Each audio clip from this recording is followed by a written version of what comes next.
Hello and welcome to South Asia Today, a show that provides you the glimpses of South Asia. I'm your host Shivangi Mishra. Let's begin with the headlines first. Hot Indian spices adding flavor to a spicy economy. Nepal observes National Unification Day.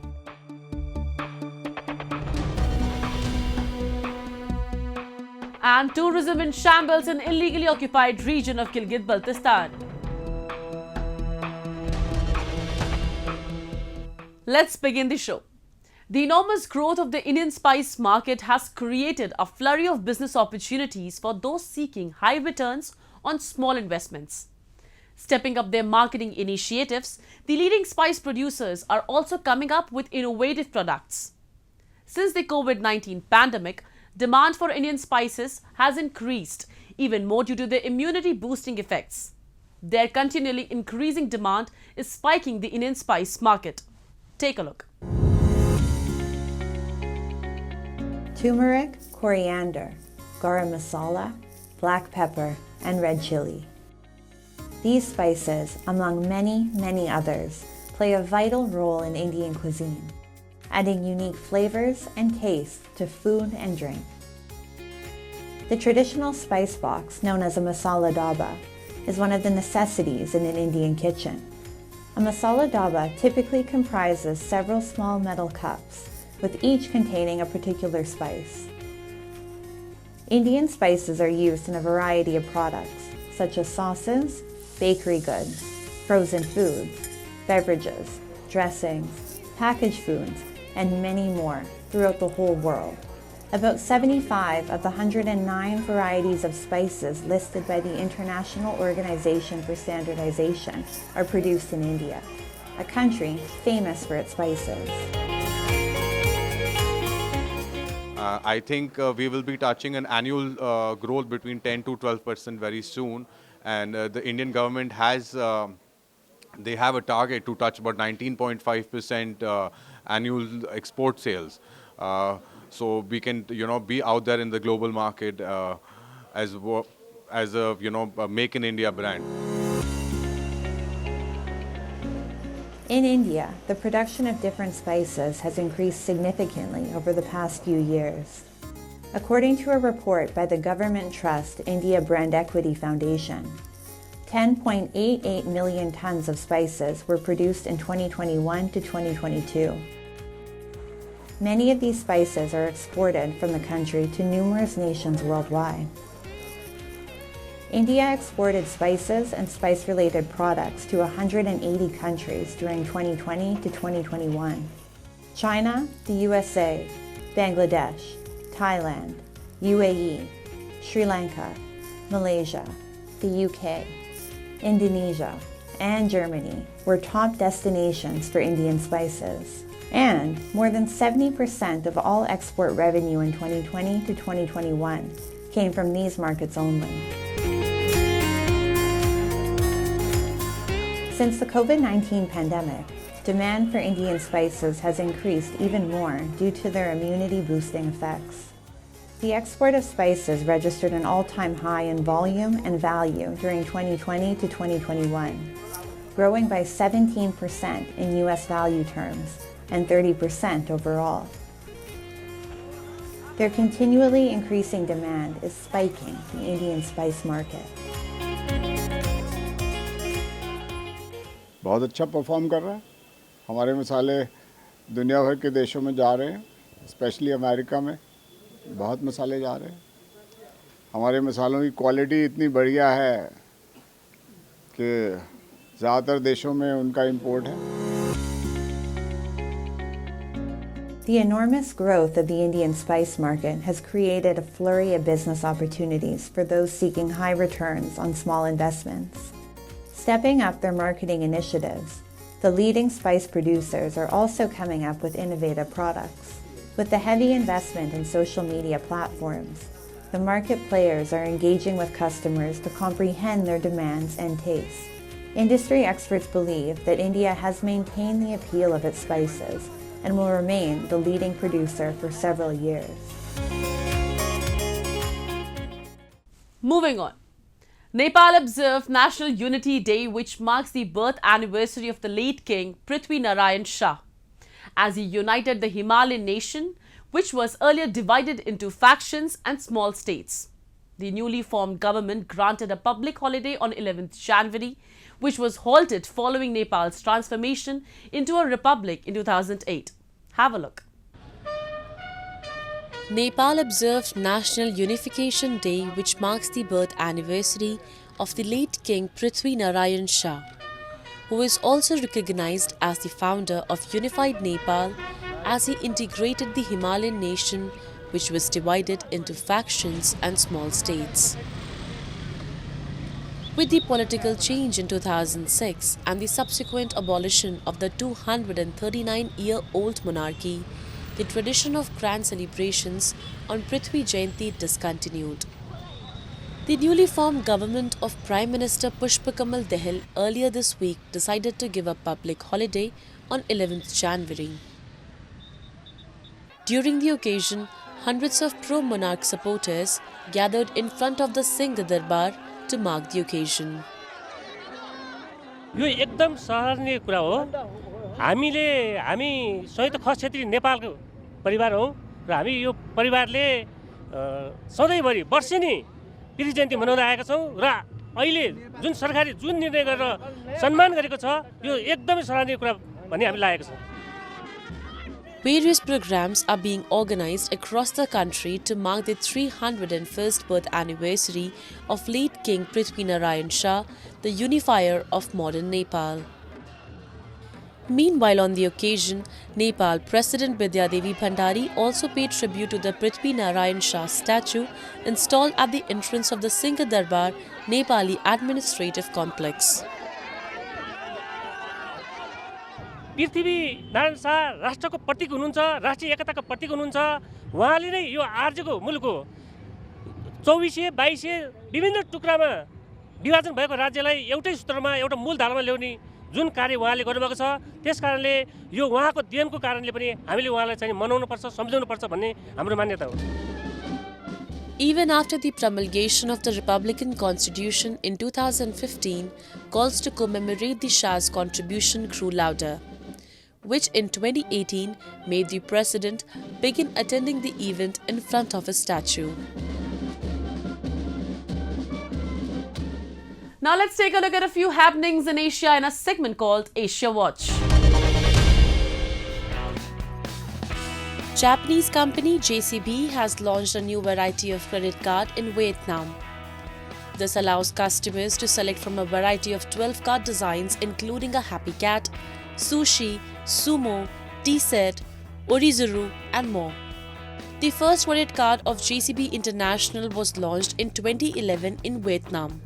This card was launched with cooperation of Military Commerce Joint Stock Bank.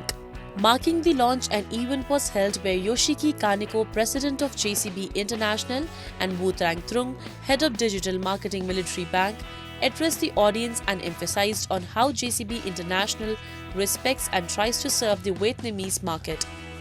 JCB International is launching new variety of cards all over the world, but their focus remains on Asian countries. JCB is coming up with new innovations and is constantly progressing in the field of digitalization. Its strategy involves studying the customer market and gain the trust of its targeted consumer base.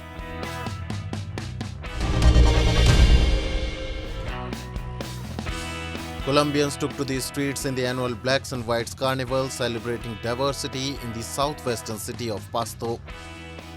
The celebration, which UNESCO named a masterpiece of oral and intangible heritage of humanity in 2009, draws on the South American countries' indigenous, Spanish and African traditions.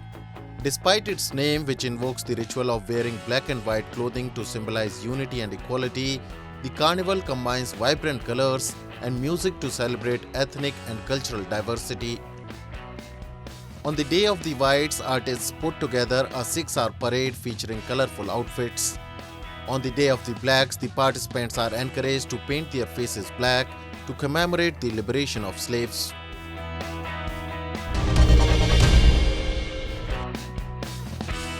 This is the story of how the Tokyo Metropolitan Government is working towards water management. The length of this conduit is 20,007 kilometers. Authorities have changed the material of the water pipe to ductile pipe, which has reduced the leakage to 3%. From the source of water supply to its flow, everything is managed efficiently by the department. The requirement of water supply changes from time to time, and the Tokyo Metropolitan Department tries to maintain a stable tap water supply for 24 hours. They also monitor water leakage problems and are quick to respond to it. Climate change has affected countries all over the world, and Tokyo Metropolitan Department is quick to respond to any kind of climate crisis in the city. Tokyo City often gets hit by typhoons or heavy rainfall. To prevent any accidents and to protect 40 million citizens, the Tokyo Metropolitan Department works hard towards the maintenance of river water and drainage systems. It also has developed an underground pond in the middle of Tokyo which aims to gather flood water. In December 2022, at 27 positions of 12 rivers, water-adjusting ponds were developed. These include a tunnel-type huge pond with a diameter of 12.5 meters and is available for storing water up to 54 cubic meters. The Tokyo Metropolitan staff also observes rainfall and water levels in the river. They dispatch the collected information and images captured by the observing camera on YouTube simultaneously. The department also discloses the information of how different areas might have suffered due to flood or heavy rain and works on quick evacuation. The Tokyo Metropolitan often has trainees from foreign countries who, after undergoing training, go to other countries to offer their expertise.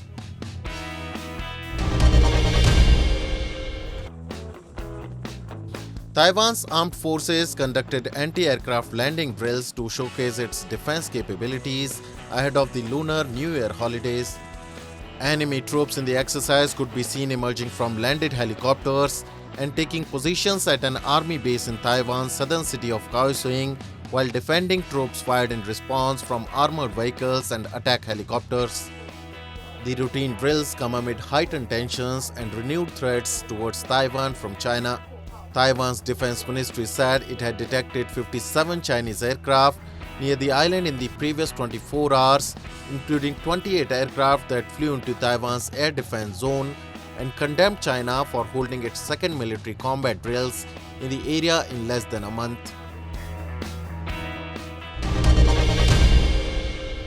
Gilgit-Baltistan has perennially been subjected to state-backed discrimination and exploitation. And Islamabad's policies are not just hampering the quality of lives of residents of the region, but they have severely affected the natural beauty of the region too.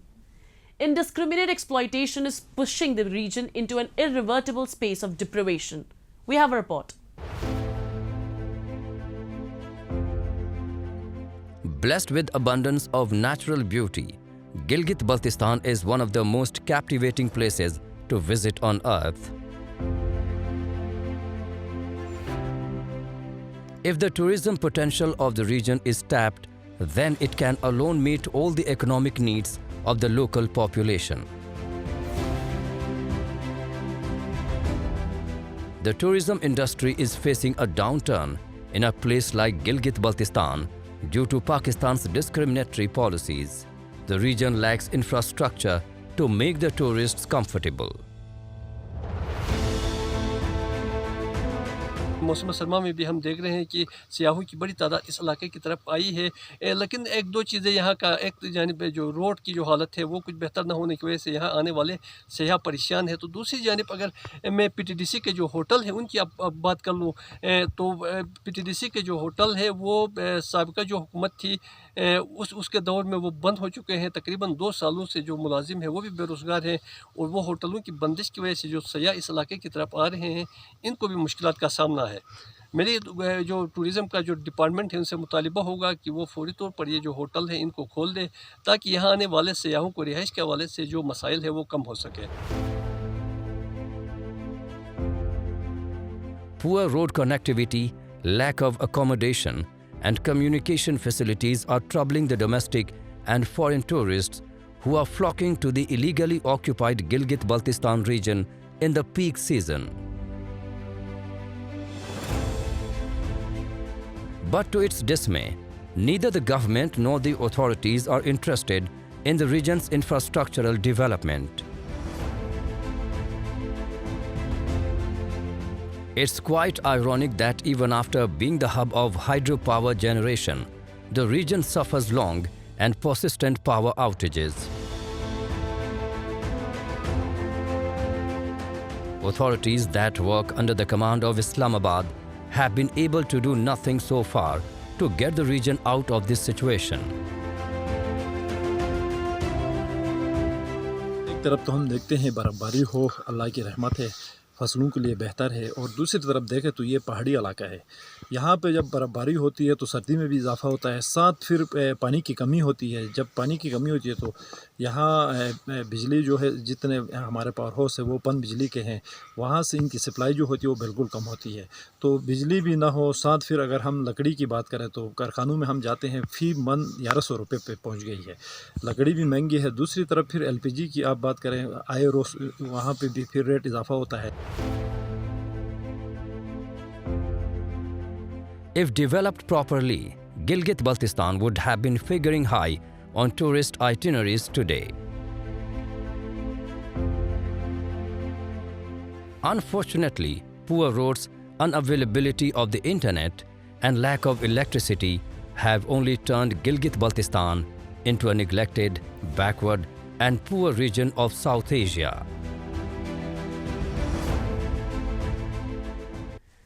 The arrival of Uttarayan in the month of January brings cheers in the northern and western part of India. As winter starts fading into spring, colourful kites could be easily spotted in the blue sky.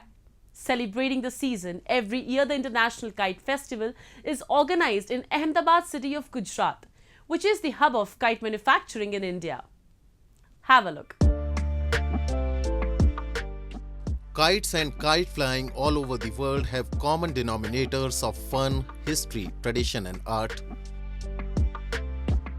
It is quite a common sight in India to witness a myriad of colorful kites in the sky, especially during the months of January and February because of the arrival of Uttarayan, the period when winters slowly start fading into spring. A treat for kite flying enthusiasts all around the world, the International Kite Festival returned to its full glory in Ahmedabad city of Gujarat after the 2-year pandemic break. This year, the festival was inaugurated by Bhupendra Patel, Chief Minister of Gujarat. A theme pavilion marking the history of kites was set up by the authorities for the opening ceremony. Kite ફેસ્ટિવલની પરંપરા હવે ગુજરાતની વૈશ્વિક ઓળખ બની ગઈ છે. આદરણીય વડાપ્રધાનશ્રીએ પતંગ ચગાવવાના તહેવારને આધુનિક આયામ અને રૂપરંગ આપ્યા. કાઇટ ફેસ્ટિવલને દેશ વિદેશમાં નામના અપાવી. આના પરિણામે 53 દેશોના 126 પતંગબાજ અને 14 રાજ્યોના 65 પતંગબાજોએ આવીને આ કાઇટ ફેસ્ટિવલમાં પાછલા તમામ રેકોર્ડ બ્રેક કરી દીધા છે અને વિશ્વની એક પરિવાર ભાવના વસુદેવ કુટુંબકમ ચરિતાર્થ કર્યું છે. Marking the ceremony, 126 participants from 53 countries around the world attended the event. A special parade was taken out by national and international kite flyers. A number of cultural dance performances were also organized during the ceremony, making it a grand affair. This festival is one of the biggest in the world, and I meet my friends from many countries, and I get to share my kites and my art with many people.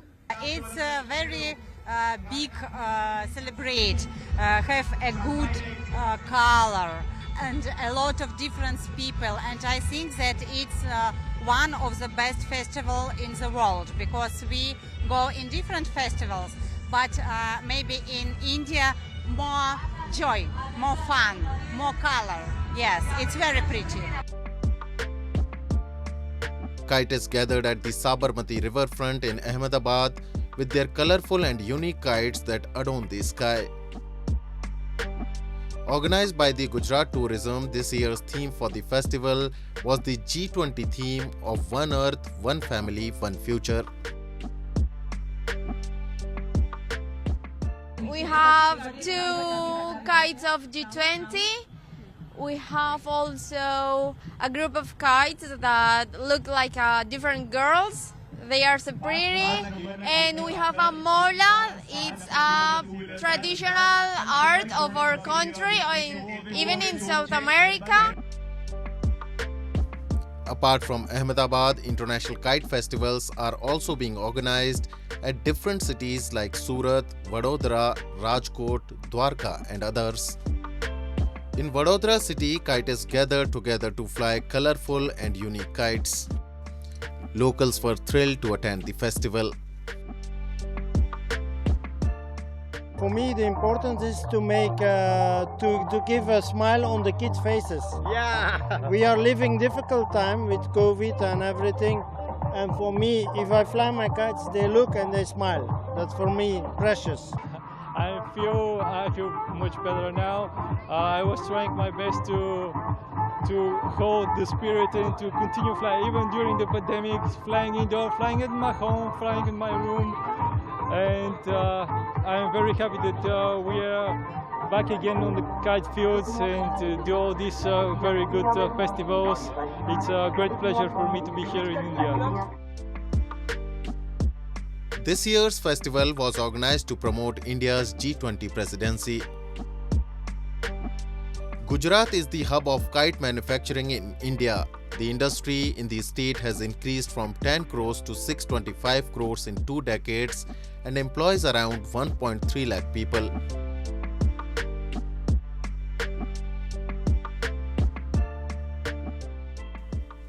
It's time for me to wrap up today's episode. We'll be back next week at the same time. This is Shivangi Mishra signing off on the behalf of the entire production team of South Asia Today. Goodbye and take care.